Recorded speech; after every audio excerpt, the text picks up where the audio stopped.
Have you ever seen a place that looks like it's been plucked straight out of a fairy tale? Well, you're looking at Lavenham, a village in Suffolk, England that is just jaw-droppingly well preserved. We're talking over 300 historic buildings, but these perfectly crooked walls hold more than just history. They also hold a little bit of modern-day magic. Okay, let's just get right into it. For millions of people all over the world, this village is actually better known by another name: Godric's Hollow. Yeah, that's right, the magical birthplace of Harry Potter himself. This very real English village became the on-screen home for the most famous wizard in the world. And it's this amazing blend of fiction and fact that makes it so special. And the way they filmed it, that's its own kind of wizardry. They did it all in secret back in 2010. But get this, none of the main actors ever actually went there. Instead, the film crew just took shots of the village, like the Devier house, which became Potter's home, and the stunning Guildhall. Then they used CGI to digitally add the actors into the scenes later. They were even going to use fake snow, but as luck would have it, a real blizzard hit right on schedule. So you might be wondering, why does this place look so genuinely old, so perfect? Well, it's not some Hollywood set. The real secret behind Lavenham isn't about what happened, it's about what stopped happening. It's this incredible story of a massive economic boom, followed by a sudden and, as it turns out, very fortunate collapse. To really get Lavenham, we've got to rewind the clock way back to the 15th century. Because back then, this wasn't some quiet little village, no way. This place was an international economic powerhouse, sitting right at the center of the hugely profitable English wool trade. So what was making them so rich? It all came down to one thing: a luxury product called Lavenham blue. This was a super high-quality, vibrant blue cloth that was famous all across the known world. You can basically think of it as the Gucci or Prada of its day, and it made the merchants in this tiny village unbelievably wealthy. Okay, but how rich are we really talking here? Well, by the year 1524, all that money from selling blue cloth had made Lavenham the 14th wealthiest town in the entire country. I mean, just let that sink in for a second.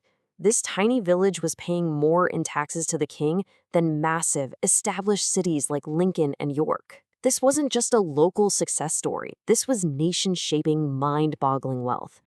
And all this cash, well, it was mostly in the hands of a few key families. You had the De Veres, who were the local aristocracy, and then you had the Springs, a family of cloth merchants who just exploded with success. One of them, Thomas Spring III, became so rich he was actually known as the wealthiest commoner in all of England. Their ambition and their money are literally built into the fabric of this town. Which brings us to the big question. If these guys were rolling in money, why are all their houses so crooked? It seems weird, right? But the answer, funnily enough, is all about how fast they got rich. Basically, these merchants had new money and they wanted everybody to know it. So they rushed to build these huge, impressive timber-framed houses. But they built them so fast, they used unseasoned or green oak. As that fresh timber dried out over the decades, it started to twist, bend, and warp. And voila, you get these fantastically wonky houses that are, believe it or not, incredibly strong. Their rush for status is what literally shaped the village we see today. And then it all came crashing down. Just as quickly as the boom happened, it went bust. In the late 1500s, weavers in a nearby town started making a cheaper, lighter cloth that became way more fashionable. Lavenham's market just collapsed overnight. The village became incredibly poor for centuries. And here's the crazy paradox. Because no one had any money, no one could afford to tear down their old, crooked houses and build new ones. So they just stayed. The entire medieval village was accidentally frozen in time, all thanks to poverty.